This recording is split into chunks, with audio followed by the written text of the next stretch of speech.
feel fall coming out there tonight, Jackson? Yeah, absolutely, and I think it's just great. It's incredible. It was so hot last week, and now it's not like that anymore. And I hope we can just kind of continue cruising and cool down even more than that in the next few weeks. But right now, sitting in the 70s earlier, and we're still in the 60s in a few places, dropping down into the 50s. It's certainly a cooler night outside, and you could probably even wear a light jacket if you wanted to. The high today was about 76, normal 78, so a little bit below average, but not crazy. And it was a nice day, mostly because one, no rain showers, nothing like that, clear skies, and that just makes for a very beautiful day, and that's going to help us overnight to cool down even further into that 50s temperature range. By the time we get to about sunrise, 55, 54, according to our appcast. Of course, if you want the latest on the latest and most accurate weather information, I highly recommend downloading our app. And we've been tracking a whole lot of stuff across the nation, not only higher pressure making its way into the mid-state, but Hurricane Lee, now Category 1, making its way up to the north. Now, that's been kind of an area of intrigue for several days now, because we've been wondering,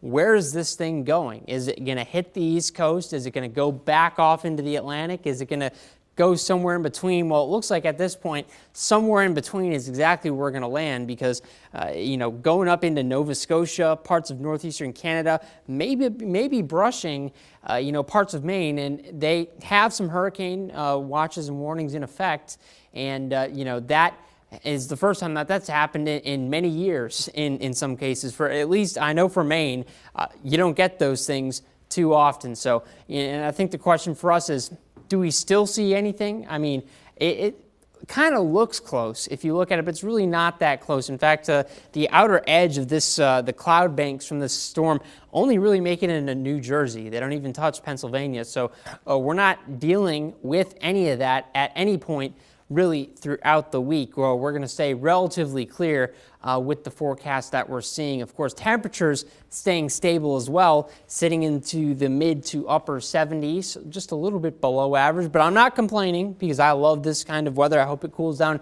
even more because, while this is great, the first day of meteorological fall is literally right around the corner. I think it's even more incredible that we get down to about 52, maybe even locally higher. I would not be locally lower. I would not be surprised to see a few of us hit the upper 40s with some of these overnight lows, especially in the mountains. But, we have that one rain chance Sunday, and then after that, it's back to the dry and sunny pattern. And I don't know, if you got any kind of work you got to do outside, maybe this week is the week to do it. You bet. Thanks, Jackson.